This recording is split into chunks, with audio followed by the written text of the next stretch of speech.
Assalamualaikum warahmatullahi wabarakatuh. Waalaikumsalam warahmatullahi wabarakatuh. Ready? Ready? Oke. Nah, hari ini kita bertemu lagi di kelas yang sama di materi selanjutnya. Oke? Di minggu lalu di pertemuan sebelumnya kita sudah membahas tentang materi ekosistem, ya kan? Materi ekosistem.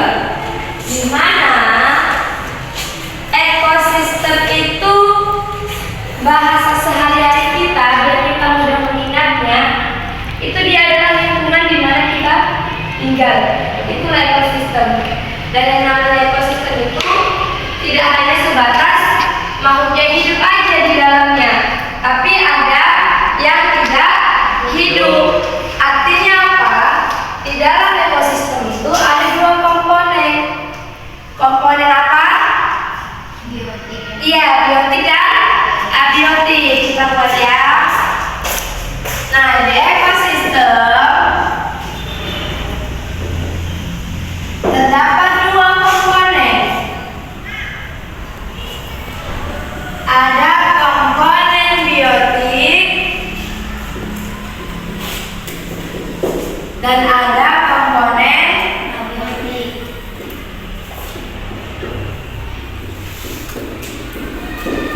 abiotik. Masih ingat gak komponen biotik itu yang bagaimana? Biotik itu yang hidup. Iya, benar. Biotik komponen yang hidup. Abiotik Yang mati. yang mati dan mati tidak hidup. Benar ya?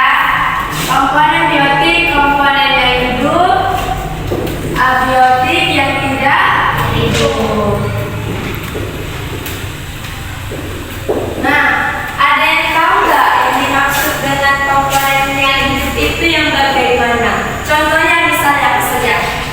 Binatang. Binatang, manusia, binatang sama tumbuhan. Udah, itu tambahin satu mikroorganisme.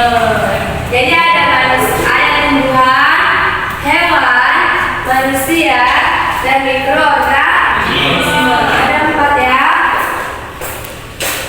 Ada dia tumbuhan, kemudian ada dia hewan, ada manusia,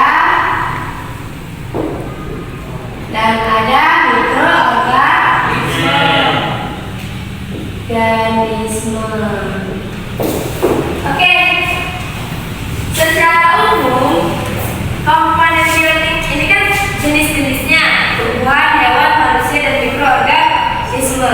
Tapi secara umum, secara peran, berdasarkan perannya, komponen biotik ini dibagi menjadi tiga. Berdasarkan perannya, yang pertama ada yang berperan sebagai produksi.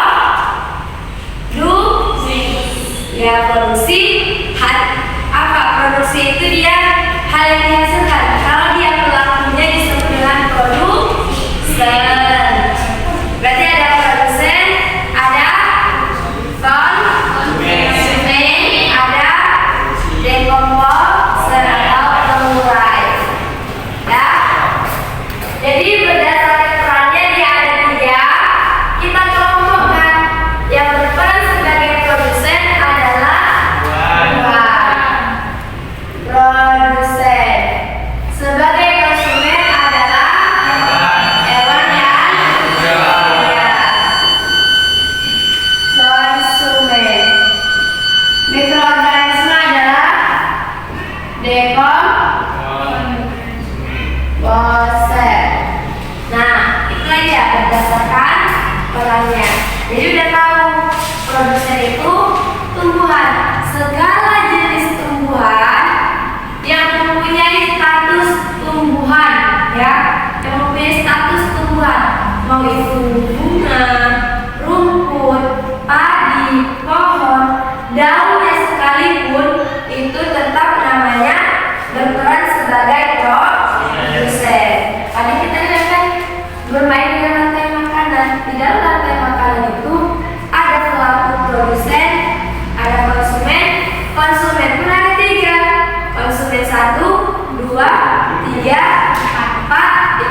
seterusnya, ya sampai seterusnya. Nah, kalau dia decomposer, mikroorganisme, biasanya itu dia seperti bakteri, yang dia berfungsi untuk menguraikan. Nah, decomposer itu adalah pengurai. Jadi dia berfungsi untuk menguraikan sisa-sisa sisa-sisa makhluk hidup. Misalnya seperti bangkai, seperti tumpukan sampah-sampah. Nah, itu kan sisa-sisa makhluk hidup yang akan diuraikan. Kalau bangkai udah mati, kalian pernah nggak nemu bangkai tikus lah kita anggap di tanah? Kita ada apa yang dibiarin aja berhari-hari, lama-lama tinggal tulang-tulangnya kan? Ya kan? Udah merangkai. Pertanyaannya kemana badan-badannya itu? Itu tadi diuraikan oleh mikroorganisme, bisa jamur, bisa bakteri, bisa cacing tanah, bisa belatung, ulat, bukan ulat tapi belatung. Kalau di bangkai itu ada belatung kan? Sama kayak manusia, kalau dia meninggal masuk alam kubur, berapa tahun kemudian digali lagi dia tinggal sekolahnya. Mana badan-badan kita yang kita rawat-rawat ini? Mana wajah cantik yang dirawat-rawat ini? Mana tangan-tangan putih yang dirawat? Mana? Gak ada kan? Semuanya dimakan sama belatung, cacing tanah, badannya ngeri ya? Nah itu setelah info buat kalian. Nah sekarang kita masuk ke komponen abiotik. Komponen abiotik itu komponen yang tak hidup dan dia sudah ada di alam semesta ini. Bukan manusia yang menciptakan, tapi memang dia sudah ada di alam semesta bersama adanya bumi dan langit. Apa saja dia misalnya? Apa yang ada di alam semesta ini dan dia sudah ada dan dia tak hidup di sekitar kita, lingkungan kita. Batu itu bisa buatan ya. Misalnya, kita contoh nih air, kemudian tanah, kemudian apa lagi? Suhu, iklim, cahaya matahari. Ya, air, satu lagi udara. Oke, dah. Bicara tadi ini komponen-komponen yang ada di ekosistem. Sekarang di dalam ekosistem itu ada peristiwa yang namanya makan dan dimakan. Peristiwa makan dan dimakan itu namanya rantai makanan. Itu kasih contoh. Ada rumput, ya kan? Ada rumput. Rumput dimakan oleh ulat. Ya, kita mulai dari hewan yang kecil. Ulat dimakan oleh enggak. Ulat dimakan oleh ayam, misalnya ya. Ulat dimakan oleh ayam. Ayam dimakan oleh kita anggap aja musang ya. Nah, musang dimakan oleh elang. Elang mati diuraikan oleh jamur bakteri cacing tanah, ya kan? Karena nggak ada lagi yang makan elang kan? Paling elang mati, ya kan? Nah, kita kelompokkan yang namanya tumbuhan tadi masuk ke dalam produsen, ya, produsen. Jadi rumput tadi masuk ke dalam produsen. Ulat berarti dia konsumen tingkat satu. Kenapa? Karena dia yang pertama makan rumput, maka dia konsumen satu. Kemudian ayam masuk ke dalam konsumen dua. Musa konsumen tiga. Elang konsumen iya, konsumen empat. Nah, ini contoh rantai makanan. Ada satu lagi yang namanya jaring-jaring makanan. Kalau rantai makanan dia hanya satu. Nih, dari rumput sampai elang itu namanya satu rantai.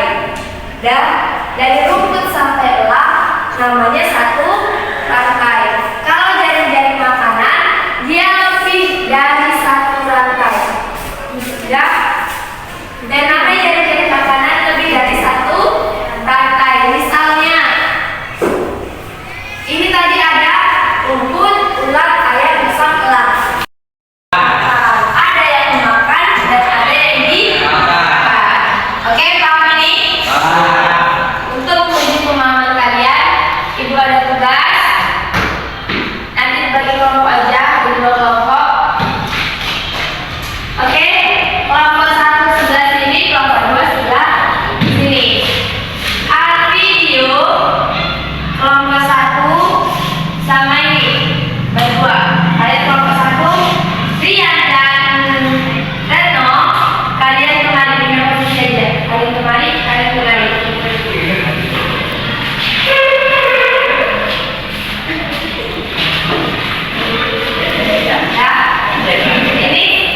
Jawabannya itu ada dua, jadi kalian jawab dua.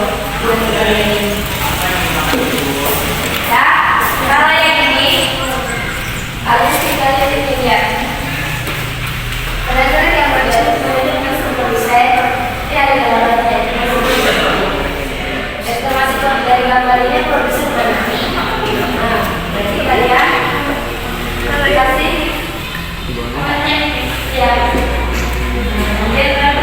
Ini kalau semuanya dua yang masih contoh. Oke, dia contohnya apa? Sebenarnya dua berarti yang makan setelah ada di gambar ini. Ya, jadi masuk sebenarnya lagi dari gambar ini. Terus lihat apa yang lebih sulit gambarnya. Jadi makannya itu apa aja? Baru belalang berperan sebagai apa? Dia belalang. Dia berperan sebagai berapa? Maksudnya dikait sebenarnya dia. Tinggal jawab. Nah, kalau yang ini sekumpulan ini sejenis tinggal di satu tempat disebut apa? Populasi ikan. Kemudian itu ada populasi, komunitas, bioma, jadi juga bahasa. Oke, kalau yang ini ada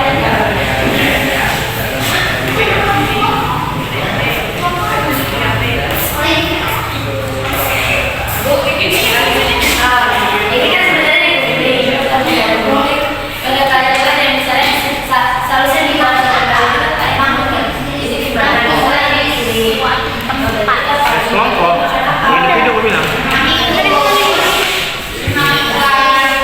ya ini sama ini cuma meletakkan gambar-gambar ini di mana kan nggak ada bukti. Pasti nggak jawab jadi kalau dia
bagaimana Isa coba berdiri Isa?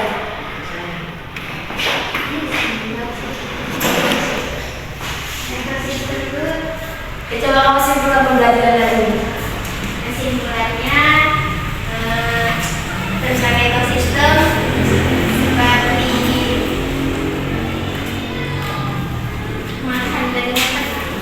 Oke, nah tadi kita simpulkan ya. Nah tadi ekosistemnya ada dua komponen. Nah apa aja itu Isa? Komponen hidup dan tidak hidup. Ya. Biotik dan Ya benar, biotik dan abiotik. Oke Aisyah, yang termasuk biotik tadi apa saja?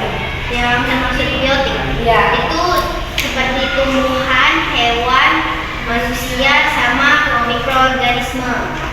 Oke, terima kasih Aisyah. Sekarang coba dari Sapna. Sapna, coba dulu dari Sapna. Simpulkan pembelajaran dari Sapna. Bisa Sapna? Oke Sapna. Nah Sapna tadi si Aisyah sudah menjelaskan apa saja komponen biotik yang sudah disebutkannya. Sekarang kamu yang simpulkan. Dan komponen biotiknya apa saja?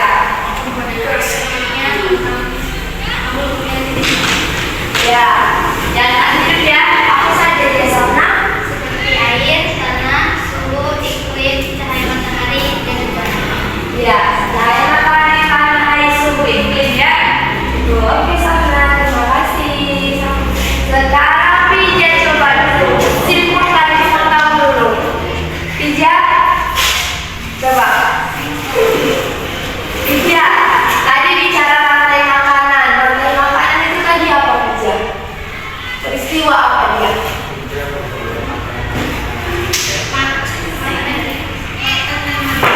Makan dan di. Oh ya, benar ya. Rantai makanan itu adalah peristiwa makan dan makan. Coba dulu Rani. Rani, coba kamu buat lagi satu contoh rantai makanan apa saja. Rumput dimakan. Ya, rumput dimakan belalang terus. Ya, belalang dimakan burung pipit terus. Burung pipit dimakan ular terus. Ya, ular dimakan musa terus. Musa dimakan elang. Oke Rani. Nah, itulah kesimpulan pembelajaran kita hari ini mengenai jari-jari makanan dan juga rantai makanan. Oke, kasih tepuk tangan buat kita semua. Oke, sampai di sini saja pembelajaran kita hari ini. Kita akan bertemu lagi di pertemuan selanjutnya. Ingat pesan Ibu, jaga diri baik-baik, jaga kesehatan baik-baik, jangan merokok dan jauhi narkoba. Oke, katakan alhamdulillah untuk pembelajaran hari ini. Ya, sekian pembelajaran Ibu. Terima kasih atas perhatiannya. Ucapkan assalamualaikum warahmatullahi wabarakatuh.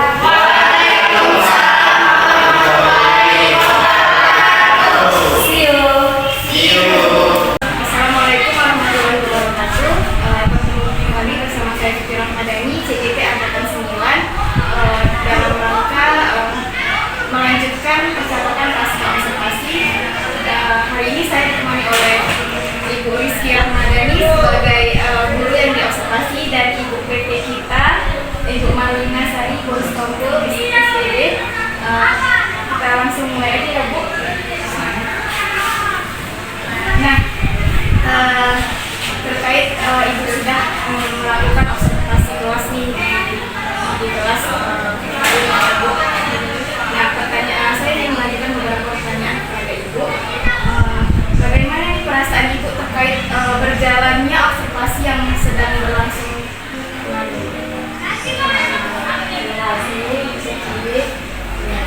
Dari perasaan saya, yang mungkin karena belum terbiasa dari sisi awal di observasi seperti itu, jadi awalnya terasa masih tegang, tapi alhamdulillah berjalan dengan baik dalam Dengan lancar ya Bu, semuanya di kelas. Dan ini Bu, bisa Ibu jelaskan area pengembangan apa yang Ibu kembangkan di dalam kelas dan langkah-langkah apa saja yang sudah Ibu lakukan? Kalau untuk langkah-langkahnya mungkin di awal kita membuat mata pembelajaran, kemudian kalau untuk area pengembangannya saya mulai dari area pengetahuan kemudian keterampilan. Nah, kalau untuk di area pengetahuannya sendiri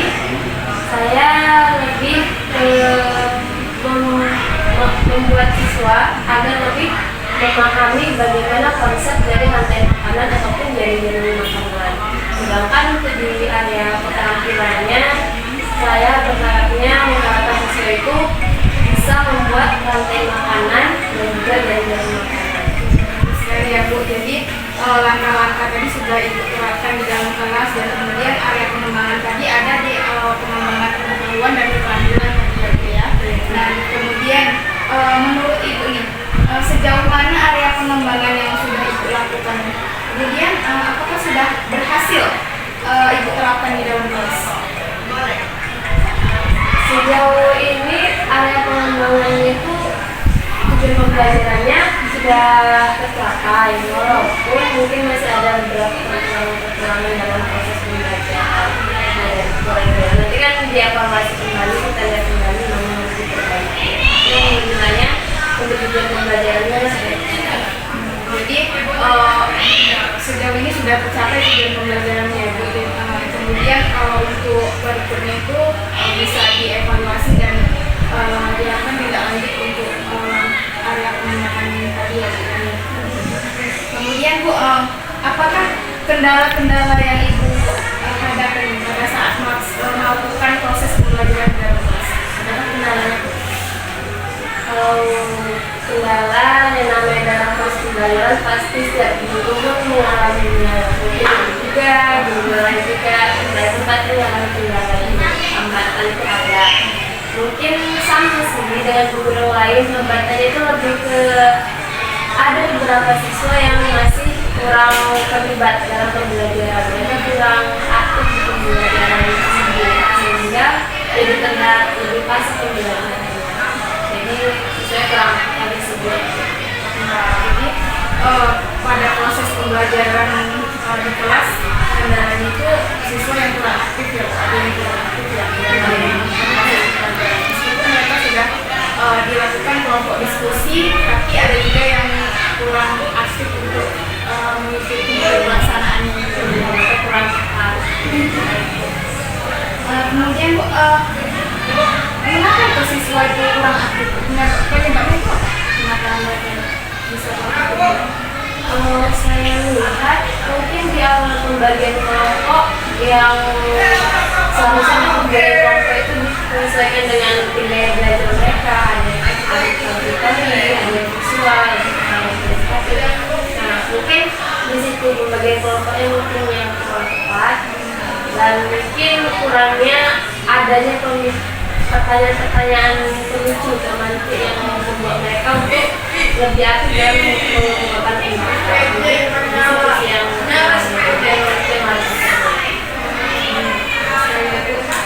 jadi yang kurang aktifnya itu dalam pertanyaan tematik itu mereka belum kurangnya pertanyaan tematik tadi ya Bu ya, mereka kurang terpacu ya. Nah kemudian Ibu jadi kapan nih Ibu akan melakukan perubahan untuk proses pembelajaran yang lebih baik? Kalau untuk waktu tepatnya mungkin belum bisa saya pastikan kapan, ya apalagi kan kita udah masuk ke bulan juga kan, dan mungkin dari akhir mendekati akhir semester, tapi misalnya sekitarnya akan saya realisasikan di bulan itu. Untuk waktu tepatnya belum definisi. Ya, jadi secepatnya akan melakukan tindak lanjutnya. Mungkin itu aja yang bisa saya tanyakan kepada Ibu untuk kesehatan. Kemudian gimana Ibu? Sudah selesai untuk pasca observasinya, selanjutnya kita yang akan melakukan wawancara sampai sini sudah selesai. Terima kasih Bu.